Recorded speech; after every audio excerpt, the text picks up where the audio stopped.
Ay, teka muna. Pabalikin si Mrs. Pabalikin dito. Sana mabi. Ba't kita tutulungan? Alam mo, napipikon ako sa'yo, ma'am. Anong gawin natin sa mama mo? Si Mrs. sumakabilang bakod. Ilan po anak nyo? 5 po. Sumama sa ibang lalaki. Ayaw na po makipagbalikan sa inyo? Ayaw na po, pinagpilit ko na po. Sabi ko magbago na, ayaw talaga niya. So willing kang siya ay patawarin. Alang-alang sa mga bata. Kaya lang nagmamatigas. Magkasama na ho sila ng boyfriend niya. Opo, alam po ng anak kong pangalawa. Tawagin si Mrs. Papasukin natin. Po siya doon. Nakatulog na po yung anak kong isang babae. Natulog pa doon mismo sa bahay Mm. ng lalaki. Alam po yung... Ba't niya sinama doon? Nung last year December po. Last year. Ay, hindi itong December na ito. Ah, May anak na ba sila? di ko po alam. Nag-usap na kayo ni Mrs. tungkol dito. Sinasabi ko na po sa kanya na tutulpo ko siya eh. Okay. Sabi niya okay po. Okay. Ma'am, magandang hapon. Iniwan mo raw po yung pamilya mo para sumama ka na sa iyong boyfriend Hindi po. Noon po yun, sir. noon. Ba't niyo po nagawa yon? Ba't po kayo umiiyak? Sinasaktan kayo? Hindi naman. Ayun, at least. Lahat kasi halos kasi sinasaktan ako kaya ginagawa ko yon. Kayo po umiiyak. Ano pong dahilan? Ang gulat lang po ako, sir. Na magbago ka na. Sabi ko sa'yo, patulpo kita. Hindi ka pa rin naniniwala sa akin. Mismo ng anak mo nag-ano sa akin. Papa, patulpo na lang natin pa. Papakulong na lang. Kasi matigas ang ulo. Ba't nyo kasi ma'am sinama pa yung anak nyo doon sa bahay ng boyfriend mo? Noon po yun, sir. Pero Noon po. dapat hindi. Hindi maganda sa Umamin po yung bata anak yun. ko eh. Umamin. Yun nga po. Sa bahay nyo, sa bahay mismo ni boyfriend, sinama mo yung anak nyo. Ilang taon po yung bata? 9 po. Oh, masakit sa bata yun. Makakasuhan ka pa niyang child abuse, dagdag kaso po yun. Hindi ka man na nag-sorry kay sir. Patatawarin ka ni sir, kaya nga pumunta rito. Kasi gusto niya magkaayos kayo, kaya nagmamatigas ka raw, kaya napilitan siya pumunta rito. Kung hindi ka nagmamatigas, hindi sana tayo nag-uusap-usap ngayon. Hindi na po ako nang sorry sa kanya. Hindi ka nag-sorry? Wala ka bang balak mag-sorry? Hindi Paano? kasi noon po kasi yung mga chat niya po kasi sa akin ang sasakit. Sa tingin niyo ma'am, kung kayo po ay nalagay sa kanyang katayuan, hindi rin masasakit yung i-chat mo sa kanya dahil sa sama ng loob. Natural lang po yun. Sa sama ng loob, marami siyang masasabi. Kailangan niya ibuga yung sama ng loob niya. Siyempre, nilalabas ko eh. Anong balak mo ngayon? Ilang beses ko na sinasabihan. Ang dami mong dahilan sa akin. Nung nakaraan, pumunta. May nakita sa kanya. Nagatid ng sapatos. Ilang minuto nang umalis na. May nakita sa kanya sa labas, sumakay ng motor. Ma'am, bakit niyo nagawa yun? Siguro po sa hirap din, sir. Sa hirap? Bakit po? Ba't sa hirap? Noon, Mahirap ang buhay niyo? sobra. Wala ho ba siyang trabaho? May trabaho, sir, pero kulang pa kasi. Yung gusto ko kasi noon talaga, sir, yung gusto ko kasi noon sa kanya, sabi ko sa kanya, umalis na kami din sa bahay. Dahil sa hirap. So, ibig sabihin may kaya po yung boyfriend niyo? Wala po. Anong trabaho? Wala na po kami. Hindi nga, anong trabaho ng lalaki? Noon po, Opo. sa tracking. Nagbibigay ho ba ng tulong? Oh, sabi mo dahil sa hirap. Kung dahil sa hirap, dapat, yun ang ginawa mo, binigyan din. Dapat yung si lalaki, meron na ibibigay kapalit na financial man o kung ano man yung bagay na mapapaganggaan yung buhay nyo. Hindi po nga nagbibigay. So, hindi dahil sa hirap. Nagagalit na po yung anak niya eh, sa kanya. Naghihirap daw po kayo, sir? Medyo kung pag kinakapos talaga, kulang sa sahod. Pag walang uti, tama-tama lang po. So, hindi po dahil sa hirap. Kasi kung dahil sa hirap, dapat yung boyfriend nyo, meron pong naibibigay na tulong na para mapagaan po yung buhay nyo. Tama? So, hindi dahil sa hirap. Ikaw, sir, ano sa palagay mo? Ba't niya nagawa yun? Kailan malaman natin yung root ng problema, yung ugat ng problema. Doon natin masosolve para kapag nagbalikan kayo, na-solve natin yung pinakaugat ng problema, ba't niya nagawa yun, iwasan na natin yun na mangyari para tuloy-tuloy maging matiwasay ng pagsasama niyo muli. Ano pa pong posibleng dahilan bukod sa hirap pero hindi pala sa hirap ang dahilan? Ano po? Sir, matagal po ko na sinasabi sa kanya yun na umuwi ka na at yung anak mo kawawa dito kasi maliliit pa. Pag-aaral lang, wala mag-asikaso. Maaga pa umalis na ako, alas 3, alas 4 minsan. Walang mag-asikaso. Yung maliliit ko.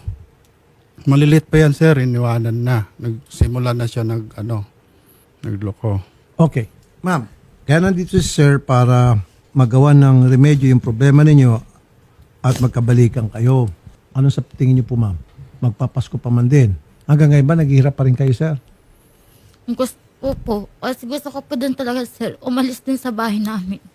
Saan niyo po gustong pumunta? Hindi po kami binabaha. Mabaha yung lugar niyo? Saan po yung lugar Kasi niyo? pag bumaha po kami, mismo sa ilalim po yung binigay. Pag umulan kasi, niya. sir, malakas yung ulan, napapasok yung baha. Saan kayo nakatira? Doon po sa Mandaluyong po, Ano po trabaho niyo, sir? construction. Sa construction. Kayo, ma'am? Sa 7-Eleven po. Okay. So gusto niyo pong lumipat? Opo, sinabihan ko na kasi siya noon. Sabi ko, alis na tayo dito. Kasi nahihirapan po kami kung pag binabaha Okay. po. Kapag meron kayong mahanap na tirahan at ako mag-sponsor at babayaran ko 1 taong renta ninyo, makapapagaan bang buhay nyo? Wala ka nang babayaran ng renta. At least makapag-ipon siguro kayo. Okay sa inyo yun, sir. Magkano pong sweldo nyo sa 7-Eleven? Maliit lang po, sir. Magkano po? Sa araw po, 400. Ano lang po kasi yung di po kami kumpanya. Ilan hubang anak nyo? 5 po. 5? Lima po, sir. Ano bang alam niyong trabaho bukod sa Marami po. ano pong mga balak niyong gawin? Gusto ko nga sana po yung may negosyo po. Okay. Ganito po, mabilis tayo mag-isip dito. Dahil po sa sisa nakita ko, napakabait na mister at meron kayong 5 anak, gagawin po namin kayo ng assessment, kukunan po namin kayo ng matitirahan. Siyempre, upa po yun. Babayaran ko na po yung upa ninyo, yung 1 taong upa nyo para wala na kayo nintindi. Menos sa gastos na yon. And then, hanapan ko kayo na pwedeng yung bang sarili nyong kabuhayan. Nakikita ka more than 400. Okay sa yon. Anong alam mo halimbawa tinda-tinda? Wag lang sari-sari store. Sari-sari store, mabilis Di po, maubos. kahit ano na lang, kahit ano po, mga tindahan, Tindahan, kainan, ganun po. karinderya. Pwede yon kasi ang karinderya kumikita ng malaki-laki. Sige, ganun ang gagawin natin siguro. Ito po yung panganay si Nene. Nag-aaral ho ba mga to? Nag-aaral Dapat tuloy-tuloy po. Hindi pwede natin gamitin yung dahilan na kahirapan para yung mga bata i-standby sa bahay. Kailangan pag-aralin. Total, libre naman po ang edukasyon sa atin. So tuloy-tuloy pag-aaral mga bata. Sige, ililipat po namin kayo, sir, ng tirahan. Kami po maghahanap. Babayaran ko po ng 1 taon advance yung renta. At pagkatapos, maghahanap po ako ng gagawa tayo ng assessment kung ano yung nababagay na pwede niyang kabuhayan, tulong sa inyo bilang construction worker na para mababantayan ng mga bata, mapaganda at mapagaan yung kabuhayan nyo. Okay sa yon? Okay na. Opo. Baka gusto mong yakapin si sir, mag-sorry ka. Ako nang bala, sagot ko na. Hindi. Hindi kita tulungan. Ba't kita tulungan? Ikaw pang matapang ngayon. Ayan, umiyak ng mga bata. Eh,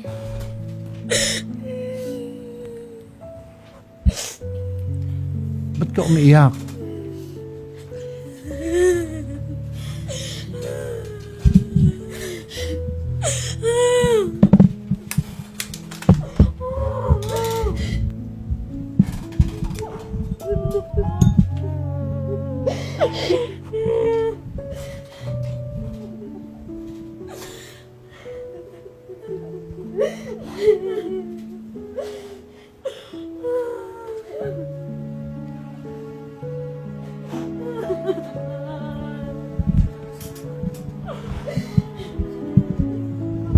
Magkasama pa ba kayong sa bahay, sir? Magkakasama-sama pa rin kayo? Manana ko po. Si Mrs. Wala na? Nasa ano po yan, Bikutan po. Hindi ko alam kung saan nakatira eh. Mula nag-aral mga anak ko, 2 taon, Hindi siya po nakatira dito sa bahay. 2 years na? Mga 3 years na po.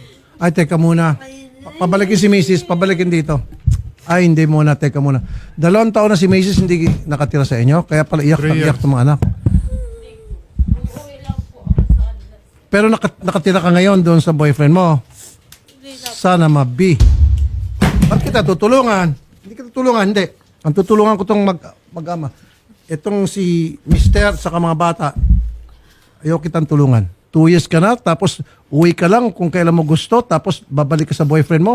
Ba't kita tulungan? Hindi. Huwag tulungan to. Sir, tutulungan kita sa mga bata.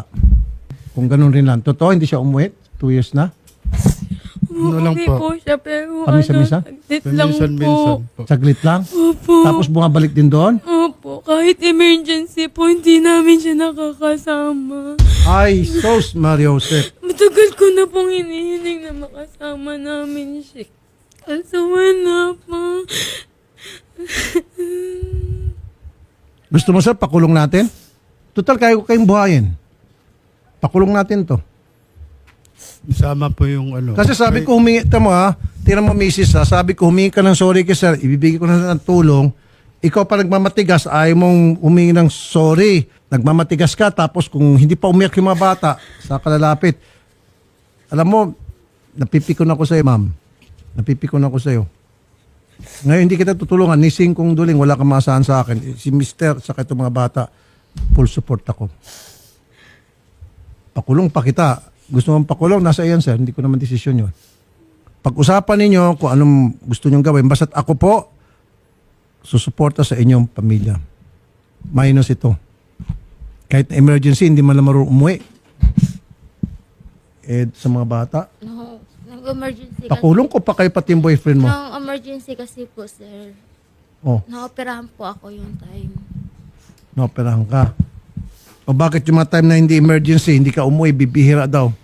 Lagi naman, nung time lang talaga na emergency na... Ma'am, okay, sige, sabihin natin wala, hindi emergency. Hindi ka umuwi. Umuwi ka lang kung kailan mo gusto. O bakit? Anong gusto niyo? Anong gusto nyo? Ikaw ate, ito Michelle. sa ano? Anong gawin natin sa mama mo? Kaya mag-decision. Anong desisyon?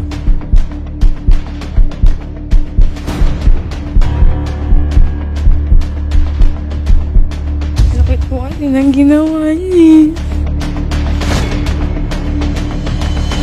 Ang sabi mo dati, ayaw mo iparamdam, yun naramdaman ko.